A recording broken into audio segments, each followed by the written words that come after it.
Hello, everyone. Welcome. Thank you for joining us this morning. My name is Rigo Lopez. I serve on staff with FCA here locally in the Bay Area. FCA stands for Fellowship of Christian Athletes. We are an international sports ministry serving not only here in the Bay, but all throughout the United States and also in over 120 countries. More on FCA a little bit later here. We are excited to have each of you here with us. We know that it's not the most fun thing to be doing on a Saturday morning, but it's very important. And our goal is to keep this training fresh, fun, engaging as best we can over Zoom. Our hope is that going through this training, you will have a better idea of how to interact at camp. And athletes are about competing. And so we are going to have a quick little fun competition over Zoom here. We're going to get started with a fun sports trivia on Zoom. We'd love to see some engagement. The World Cup, put your answers on the chat, please.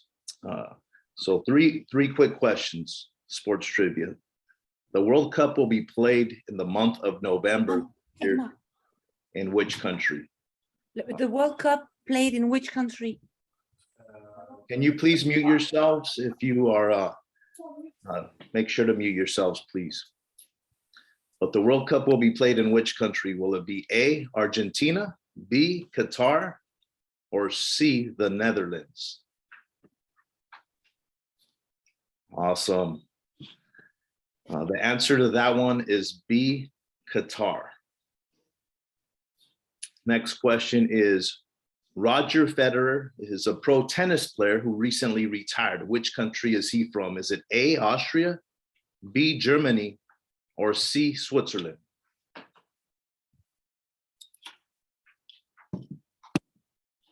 Answer to that one is C, Switzerland. Last question is, Albert Pujols became the fourth man, only the fourth man in Major League Baseball history to hit 7 home runs in a career. And after moving to the United States from his home country, the Dominican Republic, as a teenager, where did his family settle? Was it A, Missouri, B, Florida, or C, Oklahoma?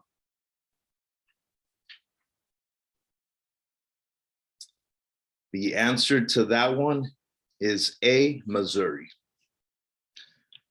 All right, hope you had some fun with that. So one of FCA's core values is teamwork. This camp will require a lot of teamwork. We have close to 170 volunteers. Essentially, what we think is our volunteers are the heartbeat of this camp. This camp would not happen without each of you. So we are grateful for each of you stepping up in this way. We have, as of last night, we have 117 campers signed up. It's going to take everyone playing their role well for this camp to go well. For this camp, we're going to have people from all sorts of different backgrounds, plugging into all sorts of different roles, from camp buddies, activity station leaders, coaches, people flown around, camp nurses, and all sorts of people just filling in different roles. What we need is for each of you to run in your lane and to do that well. And at the end of camp, it's going to be like a great big sports victory championship where we are just celebrating what God has done.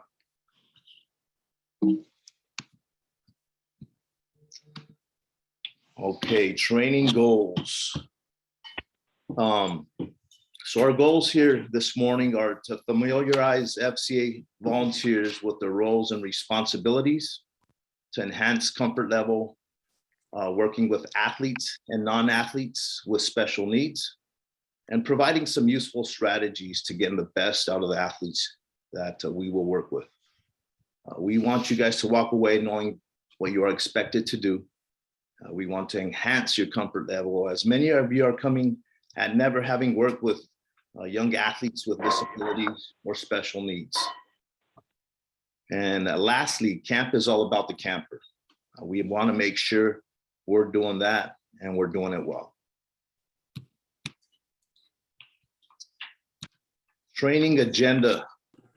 We're going to be walking through FCA and introductions of our training team, the biblical motivation, understanding your camper, tools for communicating and supporting campers, the camp logistics, safety, and other concerns. So we want to lay out the foundation of camp this morning and help you understand a little bit more behind the biblical motivation on why we do what we do, assist you in understanding your camper, and equip you all with some tools for supporting the campers and their specific disabilities.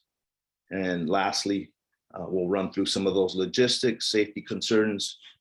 We're going to wrap up this training with some questions, so please save your questions for the end, or also you can be writing those on the chat. Our training team this morning, we have an amazing training team. They have a great wealth of knowledge in this space, and we're so grateful for each of them. First, our training team will consist of Kathleen. She's a recreational therapist at Children's Healthcare of Northern California, a disability leader and volunteer with Johnny and Friends, and also at West Hills Community Church. And we have Debbie. She's a bridge builder, special needs ministry lead at Saratoga Federated Church, the leadership team member for Night to Shine, a beautiful ministry event that happens here, not only here in the Bay Area, but all throughout the country and around the world. And she has coached churches and disability leaders through Johnny and Friends as well. And lastly, we have Tawny. She is a special needs parent and an amazing disability advocate and ministry volunteer. What is FCA? FCA's mission is to see the world transformed by Jesus Christ through the influence of coaches and athletes. Essentially, we are the intersection of sports and the Christian faith, and we combine those two things in creative ways. And how do we do this? We focus on the 3 E's of ministry, which is to engage. We engage with coaches and athletes. The second E is equip. We equip them in the fundamentals of the sport and Christian faith. And the last E is empower. We empower them to go out and impact their community as well. Our hope is that at this camp, you will know your audience. We want to engage athletes with disabilities, not shame them or have them feel judged or threatened. This is going to be a very large audience. So it will be a different level relationship for each of them. And some of them haven't even given deep thought to their core beliefs. We ask that you know your setting. Camp is not a place for discussion, training, or the more nuanced and polarizing theological issues. This type of discussion would be better suited for a one-on-one discipleship relationship. We just ask that you love them with everything you've got, pique their interest, not trying to convince them, but trying to make them curious of more about God's love for them. And there is an awesome scripture that says, by this, everyone will know that you are my disciples if you love one another. So trust God to do and finish the good work that he is starting in their lives. Lastly, here are the basics of camp. Here are the basics of camp. Saturday, October 15th at the King's Academy. We'll give you some more details here on where to park and all that here in a bit. All between the ages of 4 years to 26 with special needs. The activities are going to consist of soccer, baseball, softball, football, and a fitness ninja obstacle course. Last thoughts before I pass it on to our training team. We pray that these campers would experience the joy of the Lord. If a camper wants to participate in an activity, and we are going to do everything to try and make that happen. We will not force a camper to do anything. If they want to run around in the end zone all day at camp, as long as they're not interfering with other activities, we are not going to stop them, and we want to empower them to do that. Our role as volunteers is to assist as needed in helping campers engage in camp. Camp is all about the camper. Lastly, sacrificial love. There's a great scripture verse that says, there's no greater love than he that will lay down his life for another. So the spirit of sacrificial love will be the foundation in which we interact with families of campers and other volunteers. And even in the midst of competition, we want to compete with this love. So the number one goal of camp, far and above sports activities, is that every camper walks away feeling protected, loved, and encouraged. I'm going to pass this on now to our training team. Thank you.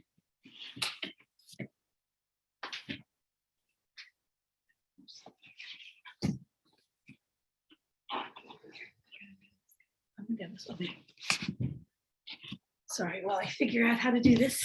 Hi, I'm Debbie, and I'm excited to be here with you today. I want to take a little bit of time to talk about the biblical motivation for why we're doing what we're doing. Rigo just set a wonderful stage for this. We really are doing this because we're commanded to love one another. But I want to think for a minute about how we see our friends with special needs in terms of their value. And I always like to go back to Genesis 1:27, where God says, God created man in his own image. In the image of God, he created him. Male and female, he created them. Each and every one of you, of us, and of our friends with special needs is created in the image of God. This means that they are, when God looks at our faces, he sees himself with value and with purpose. And very often our friends are not thought of that way. They're thought of as having less value, and that's not how God looks at them. The other scripture that we look at often is Psalm 139, that talks about how God intentionally creates each of us in our mother's womb. And we think it's best to let you see that through the eyes of one of our friends.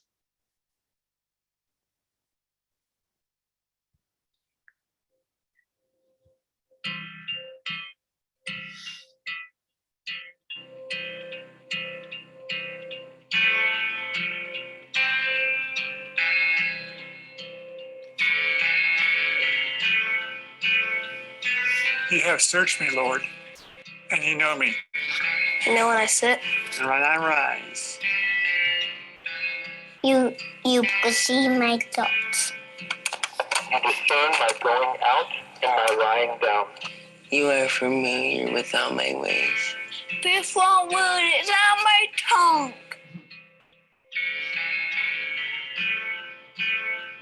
You're created, must be. You knit me together in my mother's womb. I praise you. I praise you. I praise you. I praise you. Because I am fearfully and wonderfully made. I am fearfully and wonderfully made. Your works are wonderful. My frame was not hidden from you. I'm in a sacred place. When I was woven together in the depths of the earth. You eyes on my unseen body. My eyes are ordained for me. All the days are ordained for me. Were written in your book. Before the mindful to be. How vast are the sum of them? Were I to count them. Murmur, a grains of sand. I am fearfully. I'm fearfully. I am fearfully. I am fearfully and wonderfully made.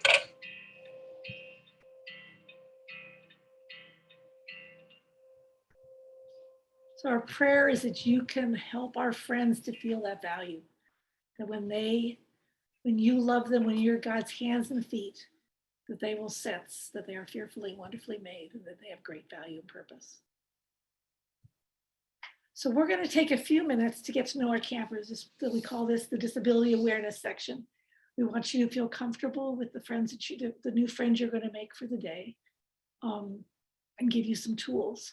When you arrive for registration, you'll be given a short profile for your camper. That'll give you a lot of information about them.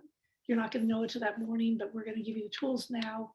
We'll be available that morning to help you remember if some of these things are not familiar to you.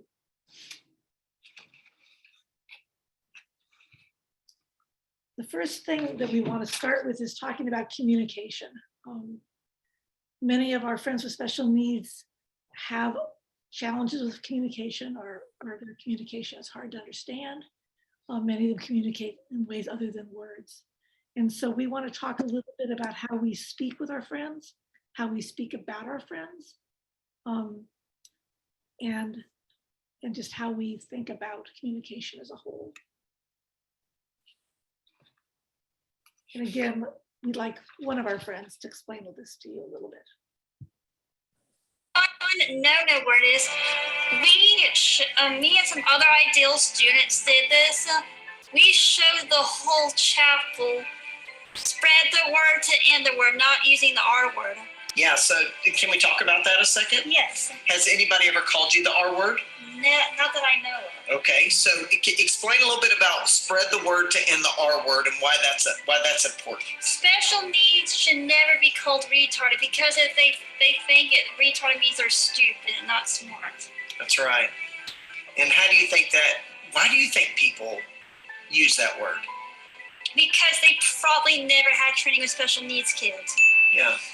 So a lot of people won't get training. Do you know that what we're doing right now, it might be the training that they're getting. What we're learning is a lot of people who watch the show, this is their first experience with learning about disabilities. So tell them if maybe they've used the R word before. What are some other things they could say, or what are some options? Because you said spread the word to end the R word. Maybe a little bit. Maybe they're delayed or or they're not. Or they have a little bit of a challenge issue. A delayed or a little challenge. Yes. Great words. You don't need to take a class to learn how to speak about disabilities or with someone with a disability. You just need to build a friendship with someone who might be delayed or have some challenges, because you will learn exactly how to talk, exactly how to engage. And the reality is I think what they're gonna realize is people like Kate, pretty awesome. And people with disabilities, we are like normal people, so treat us like normal people. That's right. I would say you might be better than normal. You want to keep going? Yeah. All right. So by being with our friends for a whole afternoon, you're going to learn how to communicate.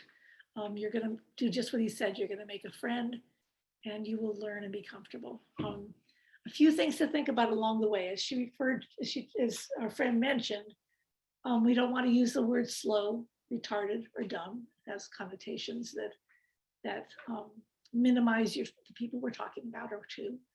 Handicapped has an interesting history. The word handicapped started way back when everybody who had a special need would sit on the corner with a cap in their hand and ask for money. It's very demeaning. It's just a word that's better not used.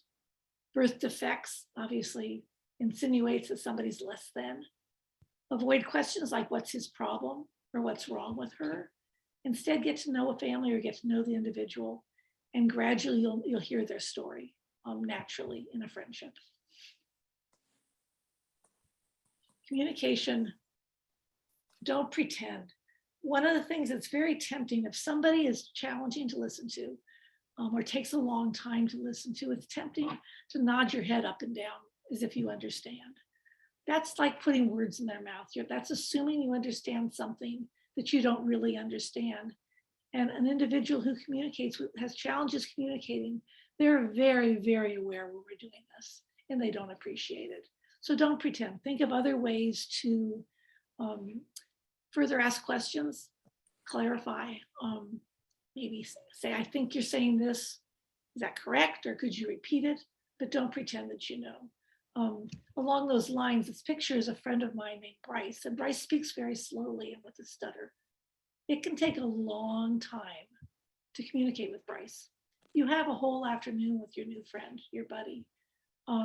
Take the time you need to communicate well and to listen well.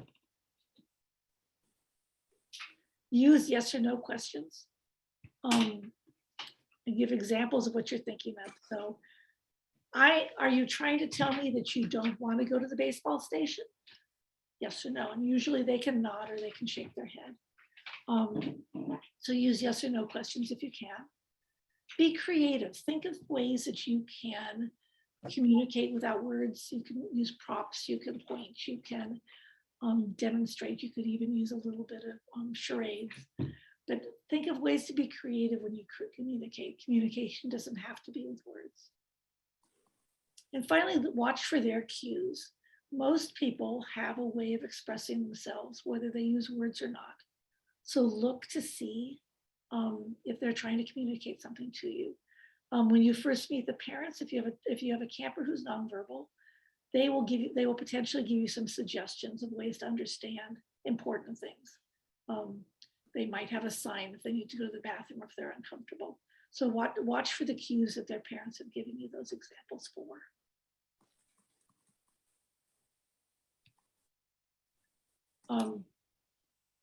This is the same slide. Interesting. I don't know how that happened. Few things to remember. First of all, your words matter. You never know who could be hurt or offended by the words you choose.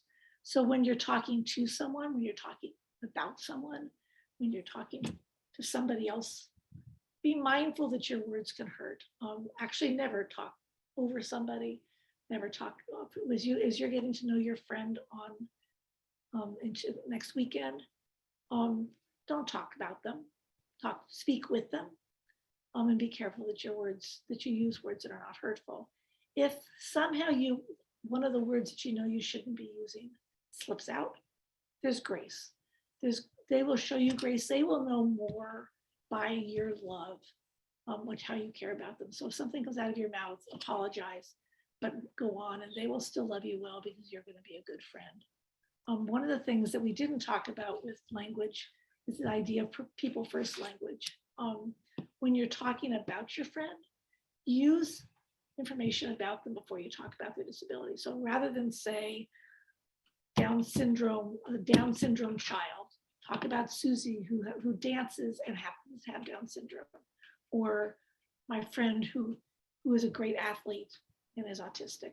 Better to talk about their characteristics, certainly their name, before you speak about their disability. And really, there's very rarely a reason to talk about their disability at all.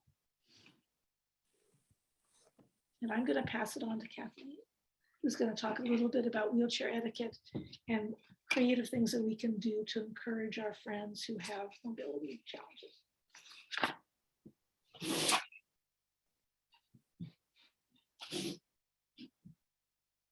Okay, good morning, everybody. So we play musical chairs. So wheelchair etiquette, there are a couple of nuances that we're going to talk about today. The first one is personal space. So everybody has their different level of what personal space is. If I am sitting next to Debbie, for example, this is like pretty comfortable for me. This is pretty comfortable for my personal space. But for somebody else, it might be way over here. So a good rule of thumb, especially for somebody who's using their wheelchair, is to not invade their personal space. So to be very, very slow and careful when approaching somebody in their wheelchair. Another thing to keep in mind is their wheelchair is another appendage of their body. It's like their arms and legs. So if you are to lean on somebody's wheelchair, that's like grabbing somebody's arm or grabbing somebody's leg, if that makes sense. So the big rule of thumb is to make sure that you are respectful for just the person as a whole, right? So even if they're using a walker or crutches, which there won't be too many at this camp, but even just people that you will meet in the future, to be respectful of those boundaries. The next nuance is when you are talking to somebody who's a wheelchair user, don't stand over them for too long. If you're just coming and having like a couple second conversation, that's fine. But if you are engaging in a really long conversation, you are up here and they are down here. And from their angle, they're looking up like this, and it's not a very comfortable neck position to be in.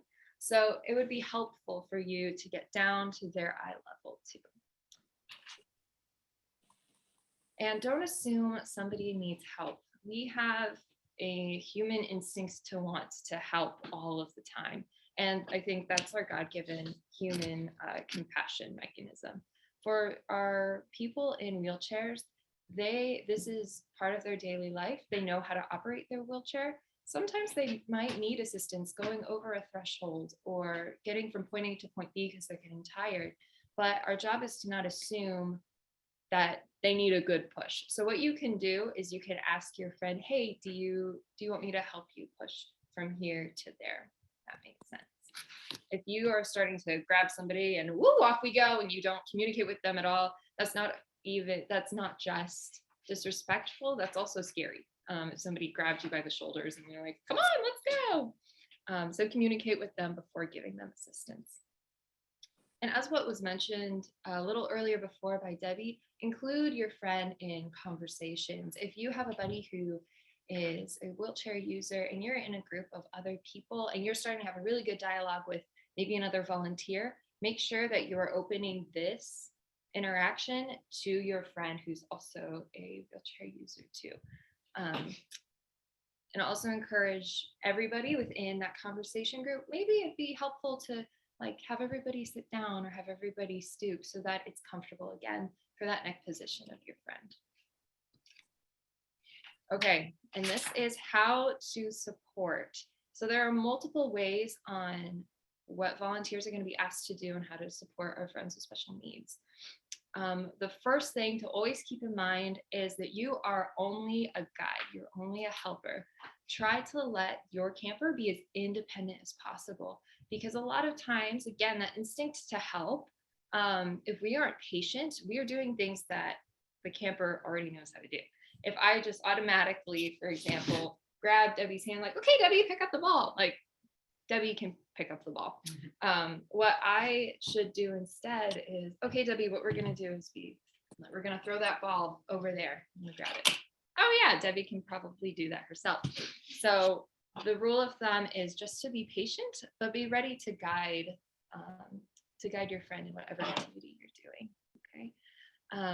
So as far as what kind of support you're gonna be giving, if your friend needs that support, you first can do verbal support. So with that interaction I just had with Debbie, I gave her verbal support. I said, okay, Debbie, we're gonna pick up that ball, we're gonna throw it over there. That's all that Debbie needed, even if that. Another thing you can tell her is, oh, actually, if you hold the baseball bat, instead of with one hand, you can do it with two hands. Just trying to help your friend reposition to make the game or sport a little bit easier. Visual support. Modeling is a big tool for anybody. So we will be having other campers and other buddies who will be interacting with the sport. So it might be helpful for you to point that out to your buddy if they're having a difficult time. Like, okay, see how Coach Ryan is stepping with his left foot? We should try to do that too. Or you can also model whatever the activity is going on for your camper as well. And that visualization is just helpful for anybody. Another thing to do is look on an icon sheet. We'll be talking about this a little bit more, but everybody will be receiving their name tag right here. And this is called an icon sheet or a picture sheet. And on it, it has a image of all of the sports that you will be doing. So you can also use this to help your camper with not just transitioning from one sport to another, but also kind of modeling what each sport position is going to be. Soccer is going to be using feet, football, not so much. So you can utilize that as well. Physical support. So I'm going to use Debbie as my model again. So physical support, as what was mentioned before, repositioning. So, okay, Debbie, we are going to grab this ball. Okay, is it okay that I help you grab the ball? Okay, I'm gonna just grab your arm right there. I'm gonna help your fingers wrap around this ball. There it is, beautiful. Well done, Debbie, well done. You won. So as you could see, what I did is I just gently, I was giving very gentle, very minor movements just to kind of help her go that extra distance that she needed to. But I was also verbally warning her and asking her permission to. Again, I'm not just grabbing her arm and doing whatever I want with it. I'm being respectful and making sure that she is aware of how I'm helping her. Hand over hand, that was also demonstrated in that last example. So I put my hand over her hand. For some of our kids, they won't be able to grab objects without your hand being on top of theirs. Again, you want to ask their permission to make sure that you can help them with this. And once you do it, it's a helpful tool to also count.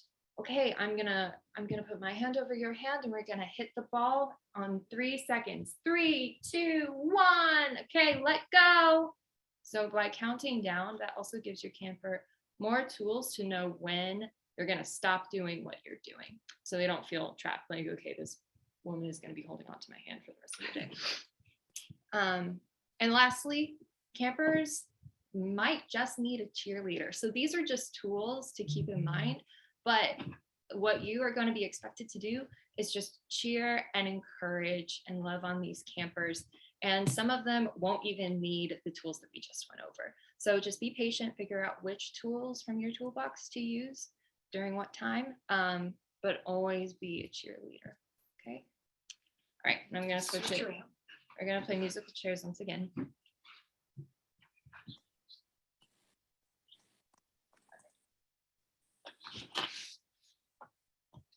All right, so we're going to take a little bit of time. Most of what we're talking about is general, applies to many different special needs.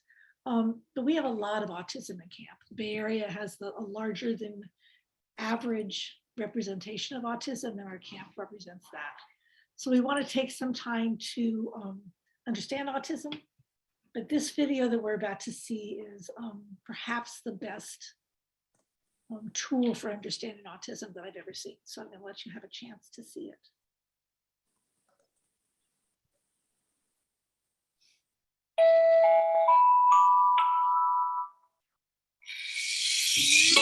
We are all different, and that's wonderful. Some differences are easy to see. Height, hairstyle, gender, eye color, and so on. Other differences can't be seen. Our favorite foods, fears, or special skills. Interestingly, the way we see the world is also different. For instance, what do you see in this drawing? Most people see a duck, but some of you might have seen a rabbit. Whichever you saw, you are correct. This is just a trick drawing to show you that all brains work differently. The brain is your body's computer. It works differently for all of us and controls how you learn. That's why we are all good at different things. How you feel, which is why we all feel different emotions. And how you communicate. Sometimes the brain is connected in such a way it affects the senses and how we perceive and read situations and interactions. This is known as autism. Many people have autism, so it's likely you already know someone who is autistic. And for this reason, it's useful to know a little bit about autism. The special wiring inside an autistic brain can sometimes make the person good at tasks we may find difficult, such as mathematics, drawing, or music. It can also do the opposite, and activities we find too easy are incredibly difficult to them, such as making friends. The senses constantly send information to your brain about your surroundings and other people. However, when a person's brain and its senses don't communicate well, the brain can become overwhelmed and confused, affecting how they see the world. Picture yourself walking down the street.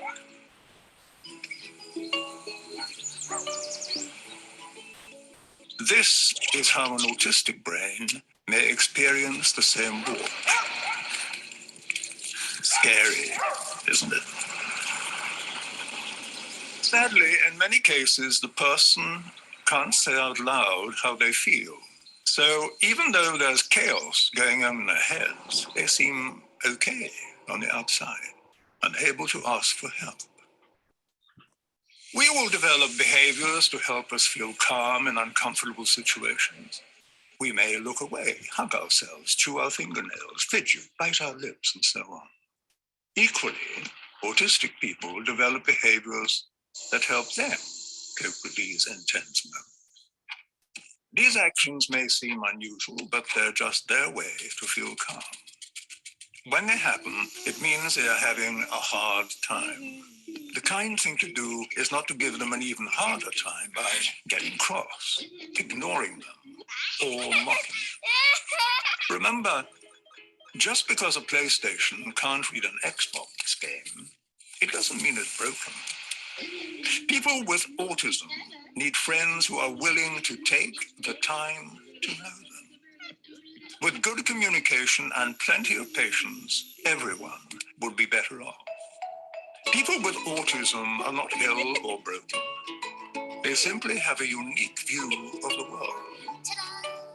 And with a little support from their friends, they might just be able to share that view with us.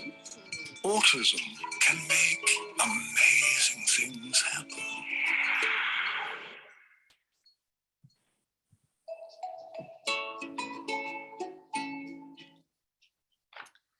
I really appreciate that video in so many ways. A few of the things that I think are takeaways. First of all, the quote that just because a PlayStation cannot be an Xbox doesn't mean that it's not broken. Because God created us with such variety, it doesn't mean anybody's broken, they're just different. And with patience and good communication, everybody will be better off. You're gonna have an opportunity to have patience and to just listen and get to befriend somebody. And you're going to find that you are going to help make their world a whole lot better place by being their friend. It's often said that if you meet someone with autism, you've met one person with autism. That's because autism spectrum is just that, it's a spectrum. There's a wide variety of how the different characteristics of autism are presented in each individual. We have a young identical twin pair coming. I've known them since they were very, very little. And autism presents in these two young men completely different, not completely, but very differently.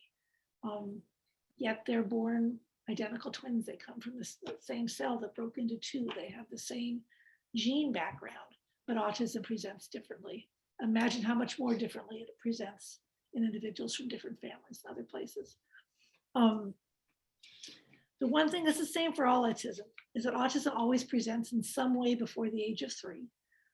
It's not always identified. It's always clear that that's what it is. But when you look back on an individual who is diagnosed, you will always see some indication of autism by the age of 3. IQ varies just like in a normal population. So people tend to think that individuals with autism are either very low functioning or very high functioning. Really, it's the whole spectrum. There is many individuals with autism that are low on the IQ scale, as there high as there is the normal population. Currently, 1 in 44 children are identified as autistic. It continues to get to be more and more as time goes on. More boys than girls are identified as autistic. However, that's changing. We've come to find that there are many girls were not identified properly. Girls have a tendency to understand that they're relationally not the same as everybody else. And early on, they learn to mask that behavior. They try to look like a typical girl. And so they bottle it up. And teachers and professionals often miss the fact that they are autistic. This can actually be very detrimental to little girls because they're putting it inside. So secondary mental health issues can come into play for girls who are not identified early. So it's a good thing that we're beginning to identify girls early.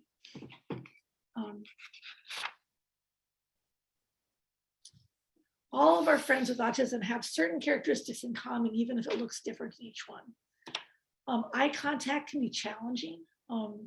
particularly young children, you'll find very few young children with autism who give you eye contact. Over time, some of them go through the course of their therapy, many will learn to give eye contact, but because our friends are visual learners, they're bombarded by the light, by the visual field around them, and it's hard to concentrate on eyes. And that's just something you will find. However, we're used to knowing if somebody is paying attention. I can certainly hear my teachers say, pay attention, give me your eye contact. We've learned to use that as an evaluation tool as to whether someone's paying attention to us. You need to put that in your back pocket when you're working with someone with autism, because if they're not giving you eye contact, it does not mean they're not paying attention. It doesn't mean they're not listening or understanding what you're saying. So while I usually judge a room by who's looking at me, we can't do that with our friends with autism. All of them have sensory sensitivities of some sort. Like we saw in the video, the senses can be magnetized. It's like they are on supercharge. And not all of it's the same. Not everybody has the same, all of the senses are magnified, but all of them have some degree of sensory sensitivity. In some cases, people are sensory seekers, which means they actually, they hear it, but they're drawn to the sensory, whatever it is, it's loud or bright. Others are very, very much sensory avoiders, and will do everything they can to escape a situation that has sensory overload. Some of our friends, for instance, with tactile sensitivity, some of our friends love deep touch. Others, if you barely touch their skin, it feels like they're prickly. Many have tags in their shirts. They can't have tags in their shirts because it feels just itchy and horrible. For all of our friends with autism, change routine is challenging. They like the routine, they like to predict it, they like to understand it. It's why we're the icon sheet. It's why the icon picture sheet that we're going to provide for them is going to be so helpful. Because even though this is a brand new routine, they're coming to a brand new place, they're meeting brand new people. In many cases, they're doing sports they've never done before. This will give them a chance to at least understand the order of the day. And we give them a new routine, and we can keep reminding them of the routine as it's coming, because change of routine is always challenging. We have a strong idea of how things should be done. I call this a sense of justice. And this is a prevalent theme among our friends with special needs, especially those who have language. They like things be done a certain way. They will have no problem telling you how that way should be done. And they get pretty stuck. I would encourage you, in the course of time, you know these friends, you're not going to convince them of right and wrong. They're pretty set in the way things should be. Be creative. Don't argue with them. Don't say, no, you're wrong, I'm right. See, the rules say we do it this way. Find a way to help them participate. They may already have an idea of what soccer should look like. And when they get there, we're not playing soccer by the rules. We're learning how to play, and that might be a problem for them. So help them understand, we're not really playing soccer, we're learning how to play it. Let's try. I understand you're right. That is how it's played. We're playing it correctly. Let's see if we can still participate. They struggle with relational give and take. We have relationships. We understand when we're in a friendship, we give and take. We go back and forth in friendship. We listen, we pay attention to what our friend is needing, and maybe we help, or sometimes we listen. That back and forth, the reciprocal relationship, is very challenging for someone with autism. And so again, you might feel like your friend doesn't like you because you're not getting that feedback of the back and forth. Step back and remember that they don't perceive that relational back and forth. Don't take it personally. You be a good friend and they'll follow suit. Distractibility, all of our friends are absolutely are somewhere on a spectrum of distractibility. Some are hyper-focused. They can zero in on things and stay there and not want to move. We might find that they might zero in on some part of one of the sports, and that's all they want to think about. Or they might be distracted by everything going on 4 different fields and be hyper distractible. A lot of our friends have a favorite thing, a favorite focus. That's also something pretty common among our friends with autism. kind of goes along with the hyper focused of distractibility. They will come probably with a favorite thing, be it airplanes or movies or trains, or it could be all kinds of things. Girls often it's cats or horses. They will bring that into every conversation you have and just enjoy it. Find creative ways to bring trains into your discussions, because they will. Be ready for it and just have fun. It's just a fun nuance that is not generally a problem. Sometimes it's a problem for classroom teachers. In our setting, it shouldn't be a problem at all. Language skills vary greatly. Some of our friends have no language at all. Some of our friends have language that they can't produce language, but they can use a communication device to speak. Some of our friends are echolalic, which means that they have language. They can use lots of words, but it's often repeating what they've heard. So they might even tell you a whole song or a whole movie or a whole book, but they're repeating what they've learned. They're not really, it's not reciprocal. The same way we talked about with relationships, they're not doing the back and forth of language. They're just repeating language. And others are highly verbal, but sometimes they don't get the reciprocal part of language that I talk, then you talk. They often are so verbal that they just talk and don't understand the stop and go. And you will find that on the field. It's amusing. I think if you look around, you'll see a variety of language skills. It's important to understand that language is both reciprocal, is both receptive and productive. So somebody can have no productive language. They can not have any words they use at all, but they can receive language very well and understand everything that's happening. I have a grandson who is nonverbal. He uses maybe 5 words altogether. He's almost 5. But he understands everything that's happening around him. And if you ask him, if you give him a request, would you go get this for Nana, or would you do this? He goes and gets exactly what you've asked for. He understands my words, but he can't use words to repeat to me. So language is complicated because it's back and forth. But it's also, with our friends, it's complicated because there can be a whole range. Don't make the assumption of language, and certainly don't make the assumption that they don't understand language if they don't use it. We're going to do another little switch, and I'm going to give you to Kathleen to talk about behavior support.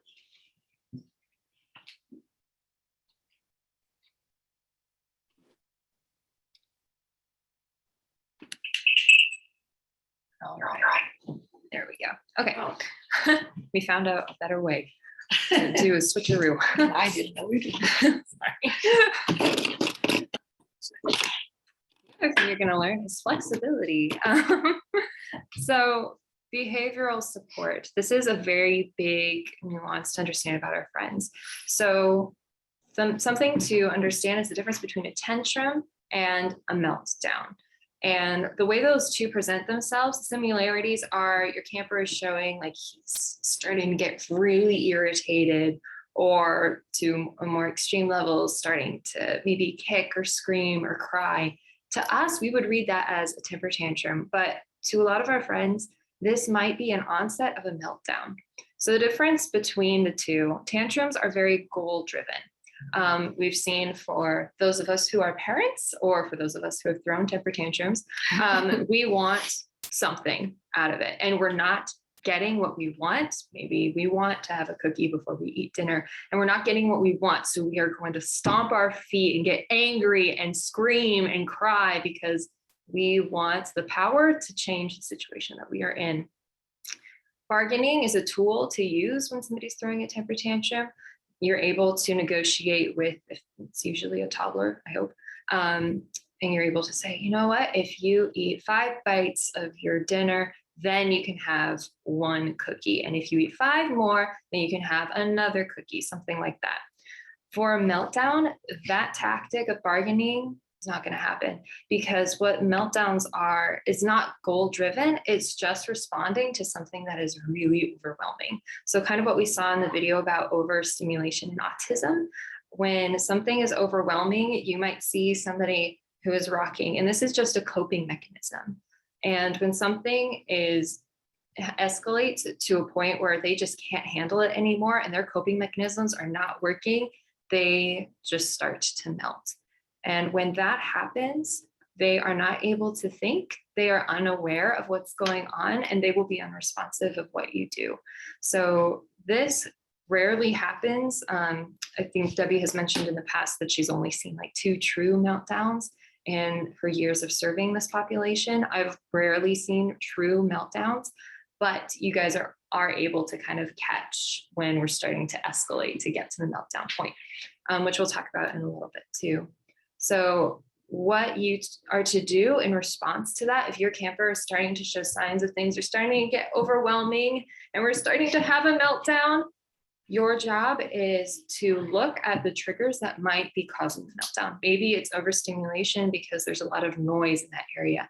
Maybe it's a lot of people in the area and that kiddo might have some social anxieties. So removing those triggers are going to help your kiddo cope. We have a designated space for this. Again, we'll go over that as well, but it's called our sensory area. And that is a space, it's kind of like a waiting room, if you can think about it that way. So we're waiting in this area to get our composure back, to desensitize, and to hopefully start our day back up again, refreshed and renewed. This is a tool that everybody's going to have. I believe it's everybody. This is a helpful coping mechanism when we're seeing those meltdown behaviors, because it's putting focus back on something that is not as overwhelming. And no matter who you are, these things are fun. So doing repetitive movements like this are going to help your kiddo de-escalate from this meltdown threshold. Something also to keep in mind is, if I can change the slide, there she goes. Behavior is communication.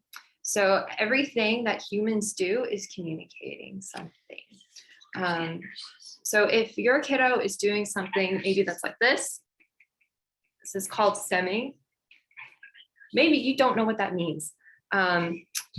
So what you can do in response to that is try to communicate with them like, oh, is this you being happy or are you getting overwhelmed? And if your camper is not able to communicate what they're doing, then you can ask for help from our chaperones. Our chaperones are going to be very brightly colored people that'll be placed throughout the camp. And these are people with years of experience working with kids with special needs and all of their different behaviors. So what you can do is pull somebody who has either brightly colored hat or shirt on, and you can ask them for help. Like, okay, my kiddo's doing this. I don't know if it's a sign of meltdown or if it's a sign of they want to move on to another activity. So try to communicate with your camper as much as possible, but don't be afraid to pull somebody else in to help you with a behavior that you can't quite figure out. This doesn't mean you're a failure. It doesn't mean you're a bad volunteer. It just means, okay, like I've used all my tools and now it's time to bring in some more because we want to make sure this kiddo is doing well. Never be off alone also with your camper when at any point in the day. We will show you guys a map. We will always have staff members in the line of sight. This is just for safety for you and your camper to make sure that if a medical emergency happens, you have help immediately. If a behavioral issue happens, you have help immediately. So always make sure that you are in the line of sight of staff members. Also be careful not to encourage boyfriend and girlfriend thought. So what that means is maybe there's a potential that you might be paired of opposite gender, so a guy and a gal, and maybe your guy buddy is starting to stroke your head or something like that. So what you can say is like, we might want to, pivot that behavior. So what you can do is redirect and say hey bud, let's give high fives instead. So try your best to redirect those behaviors if you're sensing, okay, maybe this kiddo is starting to cater those kind of boyfriend girlfriend thoughts. And that just keeps everybody safe and helps your kiddo also understand your guys's relationship as well. Transitioning. So we're bringing this guy up again. Easing into transitions are going to be a crucial tool to use when you have a buddy, especially who is on the autism spectrum. So what you can do to make those transitions as smooth as possible is using your little badge icon sheet. So what you will do is you'll be wearing it like this, and it's meant to be upside down because you're going to look up at it like this while you're actually on the field. So what you can do is help your camper orient before you even start your activity. Say, okay, we're going to do huddle, baseball, football, obstacle course, soccer, and then huddle again. And that helps the kiddo know what to expect. When you're going between sports as well, pull this guy up again, say, okay, we're here, and now we're going to move here next. This is going to be really helpful for you as well, and your camper to know what to expect. You can also use visual timers. I assume that everyone has a phone of some sort. So you can pull up on your phone, okay, we're going to spend 5 more minutes here. Okay, so you can set that visual timer, show them, okay, this is going to be 5 more minutes, and then we're going to move on to the next thing. Okay. Another thing is actually saying that. So don't just show them the timer and be like, okay, and then we got to go.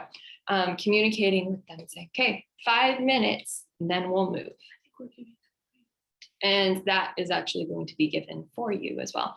And the transition song is also going to be playing as you're moving from one station to another. If you are having a kiddo who is not transitioning well, and this is a high possibility, that's okay. You can use all of the tools that we just went over. You can use your chaperone buddy if your kiddo is really not wanting to move. So just make sure that you softly use all of the tools that we are giving you to help that kiddo transition. And if he wants to stay and play soccer, it's okay if you guys stay and play soccer. So we're not trying to control and stick to rigid guidelines and schedule because we understand that our kiddos might not transition well. So we're giving you guys that flexibility. Oops. Okay. The last thing, excuse me, preparing for success. There she is. So for you guys, in order to be best volunteers that you can be, read your patient's profile carefully. And that was gone over by Debbie, the example of which just disappeared. There she is. So read over your profile carefully, ask the staff questions if you don't understand certain languages. When you meet your camper's guardians or parents, if you have any questions regarding this profile, now's the time to ask them, especially asking them what your kiddo does when they are anxious or when they are happy. If your kiddo is verbal, ask them that and make it a fun get to know you thing. Like, hey, my name's Kathleen, and when I'm anxious, I jump up and down. What do you do? Or when I'm happy, I clap my hands so hard that it hurts my ears. So ask your camper if they are verbal. Or what you can do is tell your camper, again, we're wanting to include them in conversation. Say, hey, I'm gonna talk to your parents and just get to know a little bit of how I can help you today, okay? And then you can ask your camper's guardians all of those questions to make sure that you are prepared. Another thing is always stay with your camper. If there was a question about bathroom breaks, so you are not to take your camper with you if you need to go to the bathroom. You can pull somebody else aside, a staff member or chaperone, and they will help your camper while you are going to the restroom. If your camper needs to go to the restroom, you also have another person with you. This is for safety when you go. But always make sure that you are with your camper. If you really need to go somewhere else on the property for any reason, make sure somebody is pulled to stay with your camper. Watch for early signs of stress. That was already mentioned before. If you're starting to see some stemming, or it's like, okay, I know my family said that my camper does this when he's starting to get stressed. Okay, now it's time to maybe pull them aside, remove any triggers that you see, and give them the space to calm down and kind of recuperate. Consider alternatives. So moving away from noise, utilizing quiet room again, choosing to skip some of the festivities. If your kiddo is getting tired and that's resulting in frustration or crying, you can maybe skip some of the events that are planned that day. And again, utilize those helpers that'll be floating around. Get help before stress becomes a meltdown.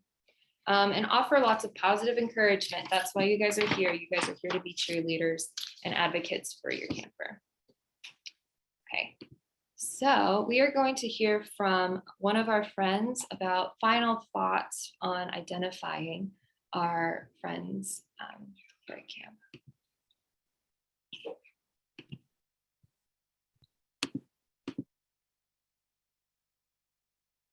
They're both equal, so it's hard to tell. Choose. Other people use the word disability or special needs. Disability. I mean, they're both equal, so it's hard to tell. Choose. Should people who have a disability be embarrassed to talk about it? Never. Tell me this, you have a disability? Yes. What, do you have a diagnosis? They don't know I have autism, but I have slow motor skills. And what does that mean? I have a hard time with my hands, and it takes time for me to package and write stuff. I do not let my disability ruin what I do or how it affects me. You don't like what? I don't let my disability ruin my life. Yeah, you don't, do you? No. Do you work on just still doing it, or you just kind of gotten okay with it? I'm okay that I have a disability. I think God made me this special for a reason. He did. What do you want to tell people about disabilities? That we are just like normal people, even though we're created different.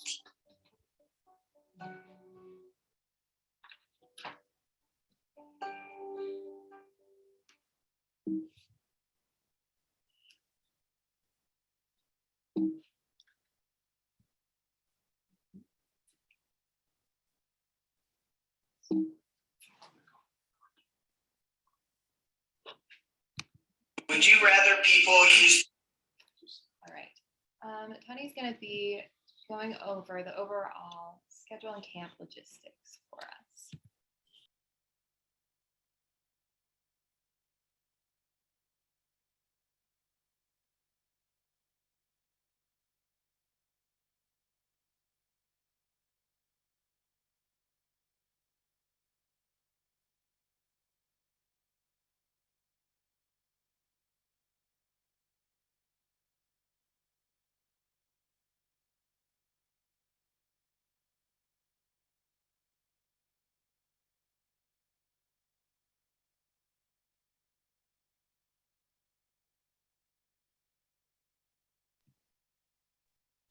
Okay. Sorry.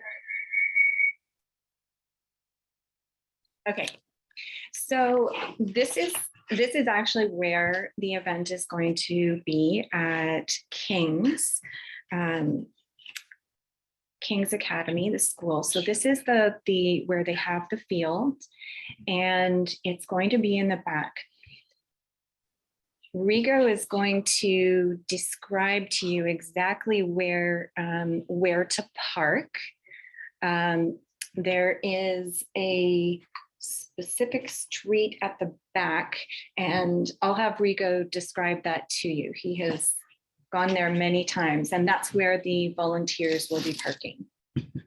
So we will send you the address, but the exact address is 790 East Duane Avenue. That's in Sunnyvale. You will be going into the entrance of the Rainbow Montessori Child Development Center. So it's the back side of King's. There is a school back there, and you will be entering in through that space and parking back there. It's going to be a very busy day. There's going to be open house happening at the King's Academy that morning. There's a play. So there's just going to be a lot of action, and we want to leave the front parking lot reserved for the campers and the families. There was a question of what time the parking lot will open. It will be open when you arrive. So this just gives you an idea of how the day is going to go with the different sports. So down at the bottom, is the front parking lot, but there's a little opening down at the bottom, and that is where you check in. So there will be a lot of us right there. We will be going through the process of checking in and everything. To the far right is where the nurses station will be. And every group that goes from sport to sport will have a color. And this is what Debbie was explaining with, and Kat, with all of the different colors. So there'll be a group of green, there'll be a group of yellow or orange, or every group will be a different color. And as you will see on this, that will be attached to your name tag, is the icon, the image here that will show you what you start with. And it will be different for each team, so that each team will have, of course, a different sport to go to at a different time, or we'd all be at the same place at the same time. So that is going to be the routine. And there will be a fitness center, ninja fitness center, soccer, softball, baseball, and football. And we'll go into more detail. I know that we've also heard a bit about it, but the sensory tent area is over on the left side of the field by the athletics quad there. And that's when if we ever need a break at any time, we will be able to just go over there and have all the different sensory toys, and just an area just to get away from some of the craziness when we need it. So, nope, need to go to the next. Nope. Okay, so we have different types of volunteers, and there will be those at the 4 water tables. There'll be those with the different sports stations. So there's going to be buddies, a lot of buddies matching up with each of the campers. There'll be the station leaders, the coaches. Then there's going to be the floaters. And the floaters, if you ever need any assistance, if you have any questions, if there's, you need a bathroom break, or the floaters are going to be around wearing their red shirts and basically just helping everything to go smoothly. So keep an eye. They are the ones that are going to be a big help. But you can also just ask other volunteers. There's going to be so many there supporting one another. There are nurses. There are going to be nurses at the race, the nurse station. It's very rarely needed. And I know that Kat was talking about it. Mostly it will be for scratches or Band-Aids, things like that. And then there's just the general camp staff. So, everyone with a role, we'll all just be working together to make the day a big success. And we are so thankful for all of the buddies and all of the different things that everyone will be doing as a team to make the day a success. So some of the things as a volunteer, what makes a good coach volunteer? First of all, what is most important is definitely to show up on time. We'll go through the specific times of the day, but it'll definitely go smoother when everyone is prompt. And as you've heard, stay with your camper at all times. So never walk away. never. Floaters will be around at any time for any questions. And just like Kat just said, if you need to go to the restroom or you need to do something, you need to look after yourself as well, but you still do not leave your camper. So you need to focus on the camper experience while you're at your camp. At the camp, it's like checking your luggage at the door. Be engaged, enjoy the day with the campers. That's what you're there for. We are all there volunteering to make the All-Ability Camp happen. So be present and enjoy the day. Then, teamwork is one of the key points with this day. It's just like sports, and we're all in it together. So now, try not to take things personally. Communicating is one of the biggest challenges. It's not going to be the same as your usual. It may be more direct, or they use a different tone or a different form of communication. But just try not to take it personally and just go with the flow. Be their cheerleader and talk to them like any other adult. No baby talk.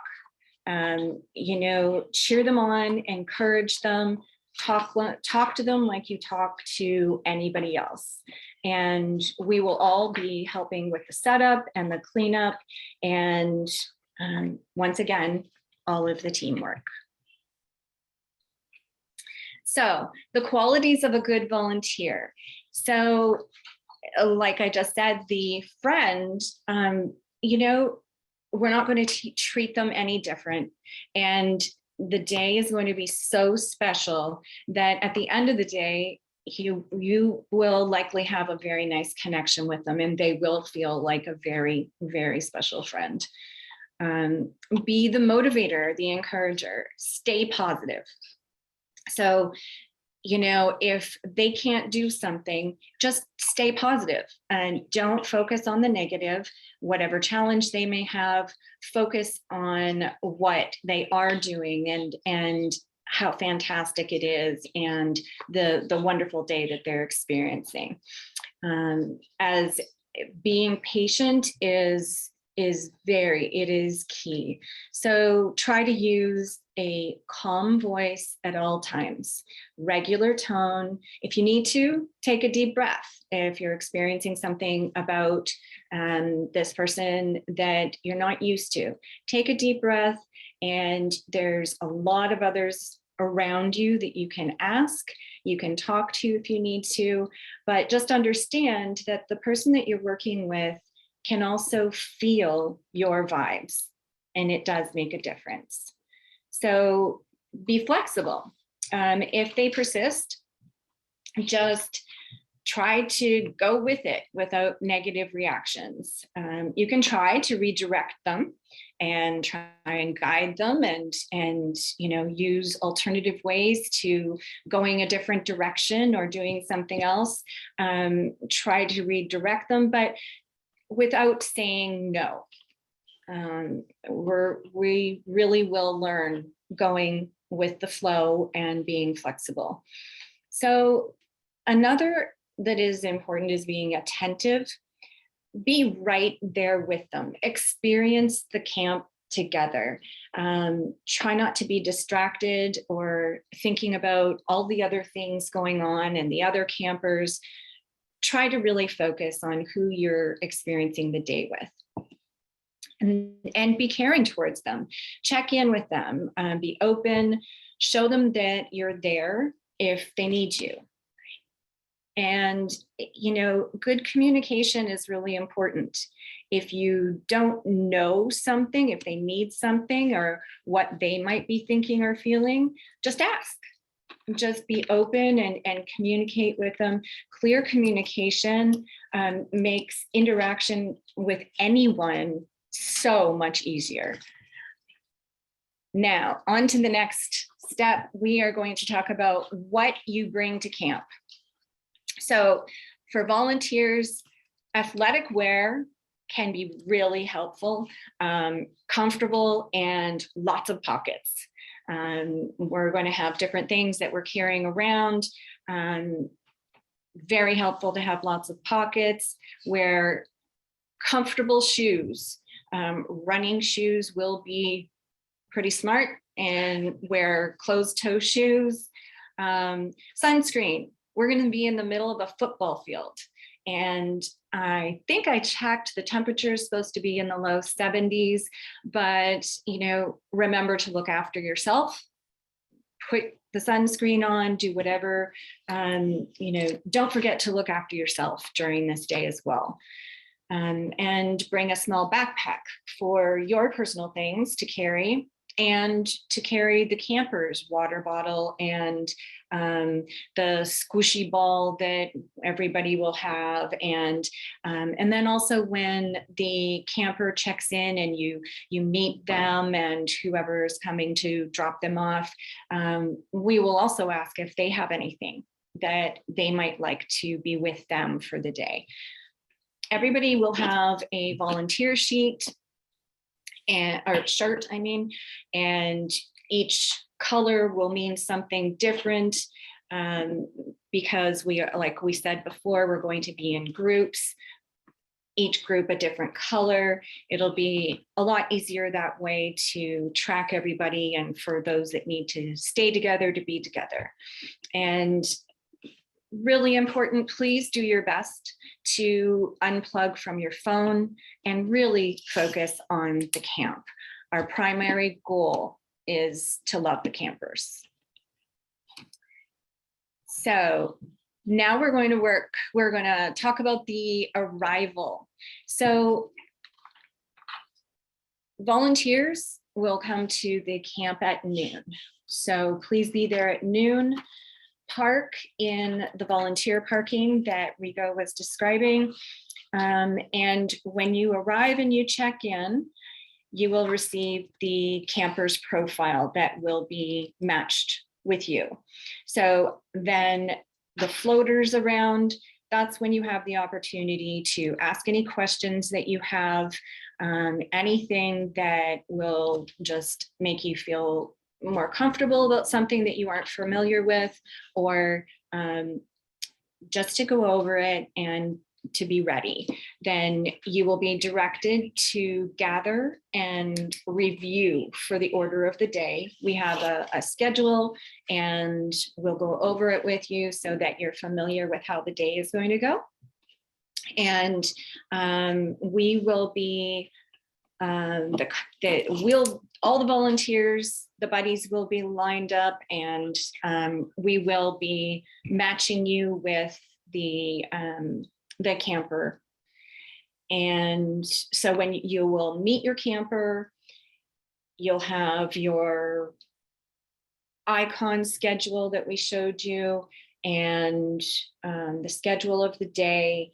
All of that will be attached to your lanyard, and you will have a good idea of how your day is going to go. You'll have it right there on your lanyard to refer to at any time. And then we will be going to the center of the field, and wait for the opening of all the activities. That's right. We will also, before we start the day, before we start all the fun camp, then we are going to be taking a photo with the camper. So that's when we'll have a great time of the buddies and the actual campers. So that'll be a great time for a nice photo of the two of you together. So after the camp, we are going to, each buddy needs to make sure that the camper is paired up with the parent or whoever it is that will be picking them up. We will be informed when they're dropped off who is going to be picking them up. And so we will be making sure that everybody is going home with the right person, and we will not be leaving them anywhere until they are paired up. Then the family will head over to pick up their Chick-fil-A dinner, and we'll all be helping with the cleanup. And there will be a volunteer post-camp huddle for debriefing and going over camp objectives. So now you've heard a little bit about the medical concerns. So just like Debbie was saying, some of these, this is just like the fine print. When you get something, it's basically, we're just trying to give you all of the information to let you know, just in case. Most of the time, it's just cuts or bruises, and there are going to be floaters and nurses and many people around to help. Some volunteers there's possible heat stroke, possible seizures, anaphylaxis, minor scrapes, cuts, bruises. Then there are a couple things that is good to be aware of. So obviously tantrums and meltdowns, that can be common, and we may experience that. Eloping and running. So sometimes with some of the special needs is that when some of the campers have a certain feeling or anxiety that they've got inside, they are ready to run. So that's okay. And we will be pairing everybody up with the right buddies with each of the campers. Some campers will have 2 buddies, or some campers, we are going to be spending a lot of time focusing and matching you up with the right volunteer, with the right camper and the right volunteer. And we also have, we will have people at the entrance and the exit, all of the open areas, just to cover every possibility. And that's what some of the volunteers will be doing. And of course, if there is anything that's going to an extreme, then we just take a break. And if we need to go to the sensory booth, then that's totally fine. Coming out with a positive approach, being open, taking our deep breaths and helping them to take deep breaths and giving them what they need in the moment, that will all make a big difference. So all of the details here, Debbie is going to go over this before she goes on to the next clip.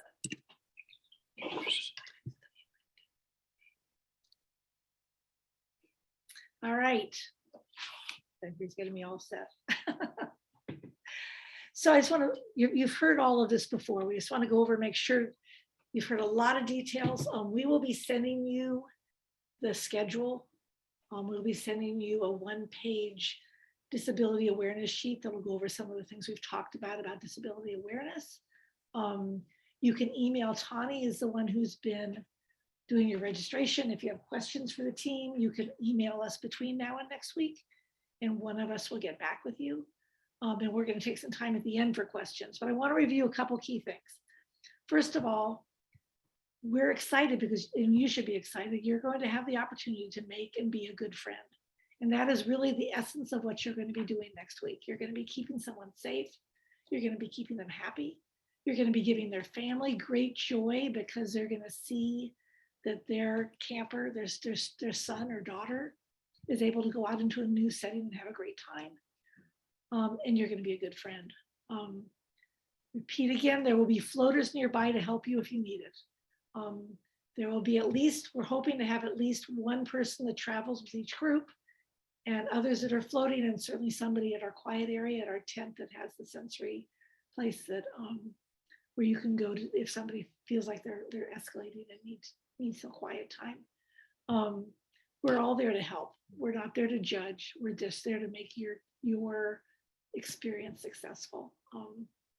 And all of us have enough experience with special needs that we're comfortable with some of those uncomfortable situations.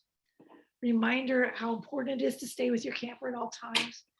Again, if you need those breaks, if you need a restroom break, find one of us. Do not hand off to another another camper pair. We want you just focused on your own camper and not having to focus on somebody else's. At the end, don't leave until you are certain that your camper has reunited with his or her ride home. Use that picture schedule to prepare for transitions. We can't emphasize how important it is to think about transitions. Certainly for our friends with autism, but really for all of our friends who are coming, it's important that they know what's happening next. So that we're hoping that that little simple icon schedule, picture schedule will help with that. Your enthusiasm, your positive attitude will be infectious. If you're happy, they're going to be happy. If you're anxious, you're going to add to the anxiety of your friend. So your enthusiasm and your positivity will be infectious. And we promise, it's a guarantee that you're going to be blown away by your experience and how much fun you have. Even if you have some experience with this population, especially if you don't, you're going to come away, you're going to go in anxious, you're going to come away just so happy that you've done this. You're going to feel like you have spent a couple hours of really valuable time. And probably you're going to find that you've made a very good friend. So we're excited for that for you. We're excited to get to watch this all play out. This is a new thing for Fellowship of Christian Athletes Bay Area to do. And we've watched the transition of the staff as they've gotten more comfortable with what they're doing. And we just can't wait to watch how this day plays out.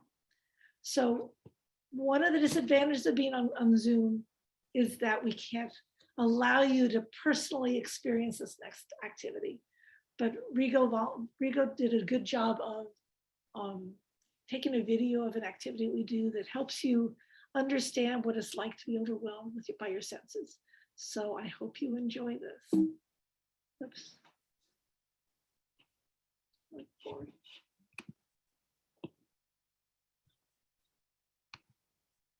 Going on, you might want to stand out here because it's worth seeing their faces. All right, so start reading, please. Out loud. Yeah, quietly out loud. You're trying to learn. All right, so we've talked about many of our friends have tactile sensitivities. So if things are brushing up against them, it's overwhelming. So if you will take one of these and go to the first person. Take off. All right. We've also talked about auditory sensitivity. You can go to the first person. 3 people with auditory. Keep going. You do it all at the same time. All right. Now let's do a little more tactile.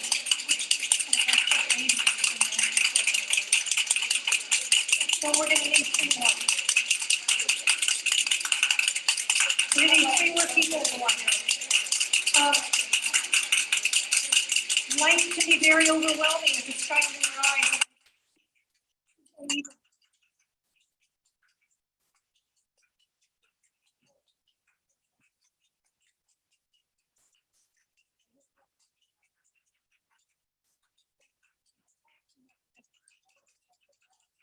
Keep reading. I'm going to cover up last one. Some of our friends have what's called olfactory oversensitivity. Anything that they smell overwhelms them. That's all they can think about. I'm going to come along with some clam juice.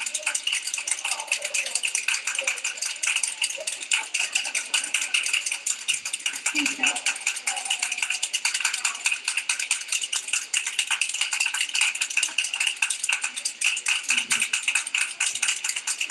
All right, you can stop all the noise, bring back all the equipment, and we're gonna debrief. Good job. Secret source.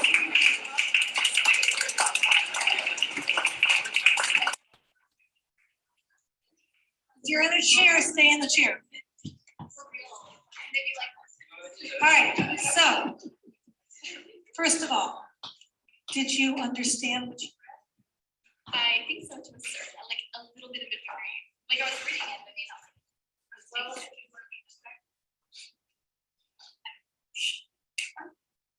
Did you understand it? I did, but I was just reading word. Like I don't, you know what I mean? Like nothing went in. yeah, I was phasing in and out of moments when I could like force myself to focus really hard on the words, but then there were moments where I was like, I have no idea what just happened.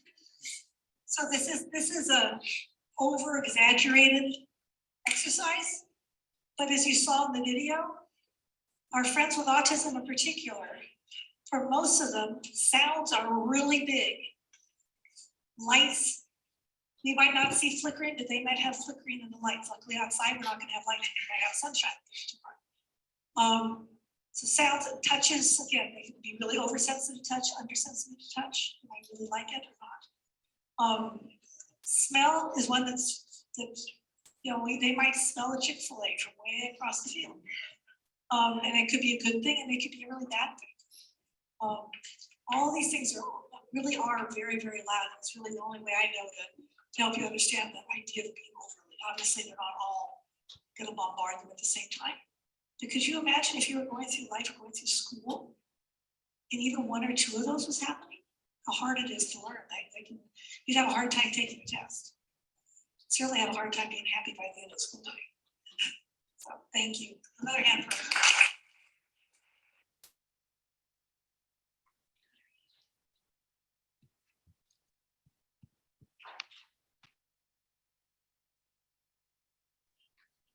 All right, everyone.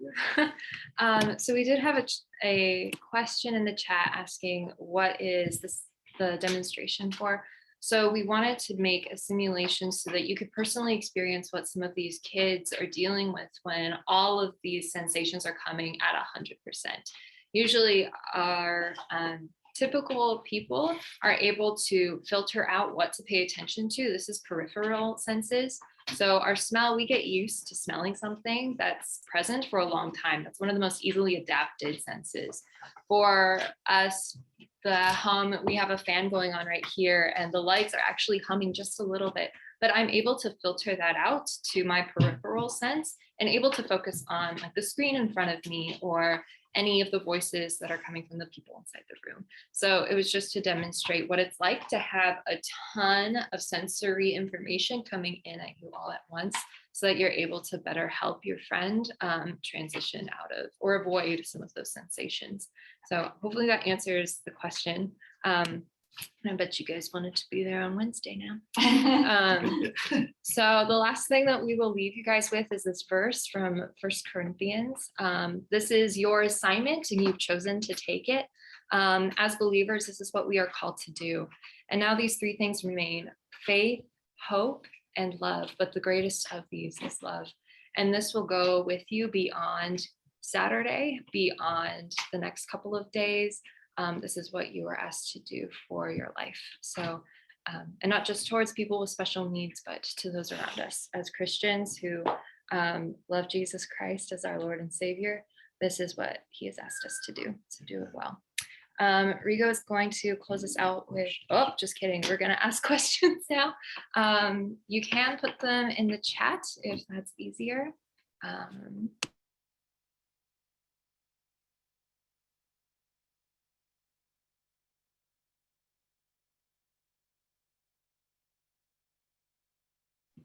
You can also unmute yourself too and ask questions that way.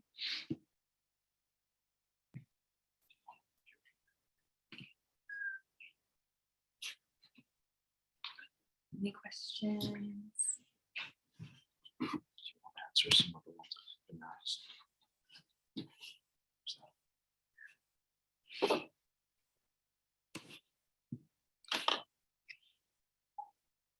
We'll give you guys a couple more moments.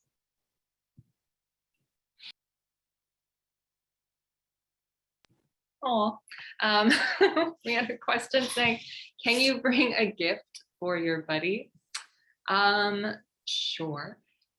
Just kind of keep in mind if it's things like toys, like choking hazards, if it's things like food, we are dealing with kids that have a lot of allergies.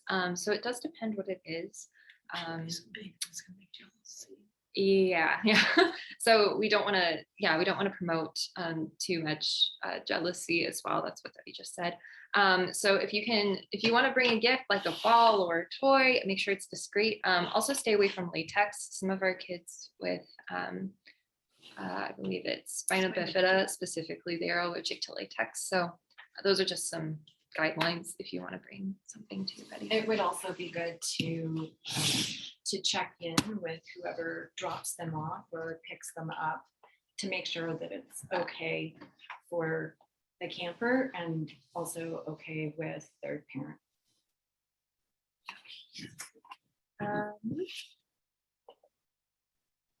All right, if you as a volunteer need any adaptions, this is what this camp is for.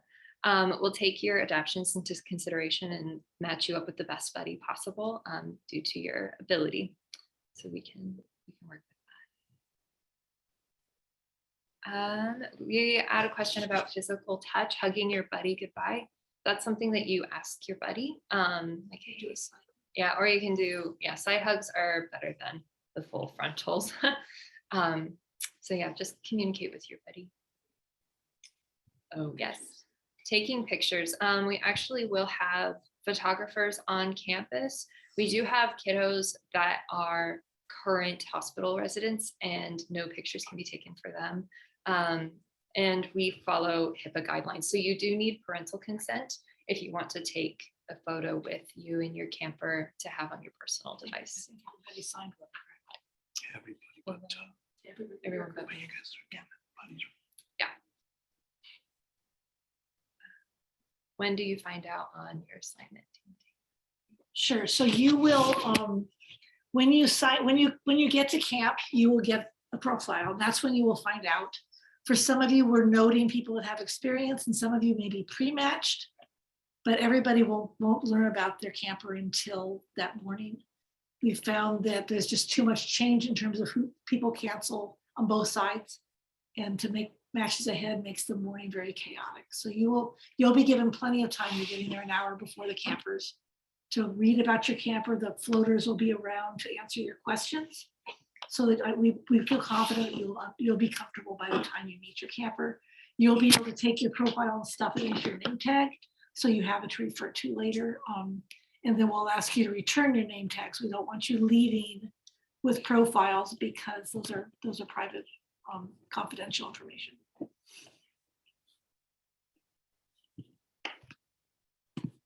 As I was still looking for more volunteers. Bring them. Yes. At this time, we have a large number of volunteers, and the registration for volunteers is now for wait list. And we are so happy with the number of volunteers that we have now. We're just going to be going through and seeing, cancellations for campers and other volunteers. So as of now, we're good, and there's a wait list for the volunteers, but thank you for checking.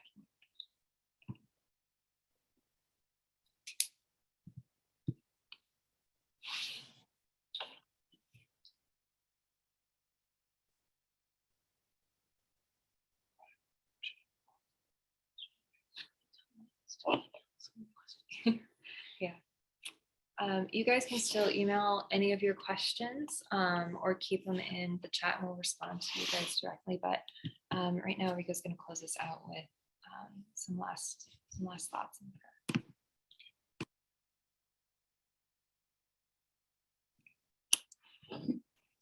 Thank you so much for your attentiveness. We're going to finish a little early, but before we finish, want to share with you our camp song for camp. It's a really simple song. If you guys have never heard it, it's called I Love You, Lord. We're going to have someone singing it there on the guitar live. And we're going to open up camp with this song and close out camp with this song. But we want to encourage you all to sing and join in the harmony as we do this at camp. But yeah, for now, we're going to play this and then I'll close us out in prayer. Okay, so just lift your hands and just sing this with me. I love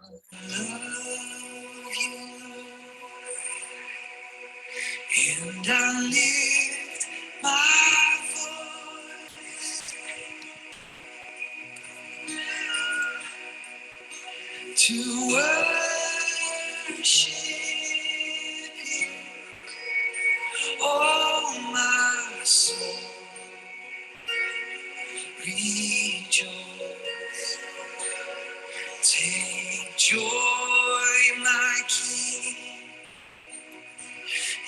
in what you hear.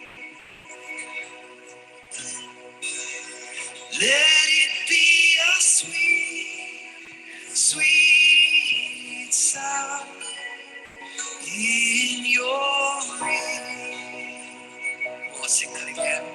I love you, Lord. And I love you. And I lift my voice to worship,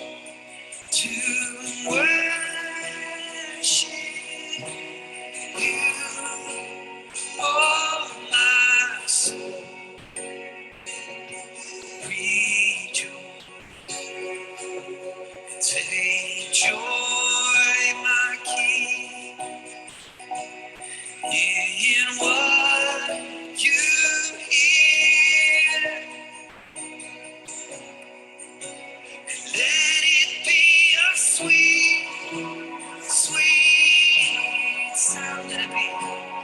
Let it be a sweet, sweet sound. Let it be a sweet, sweet sound in your ear.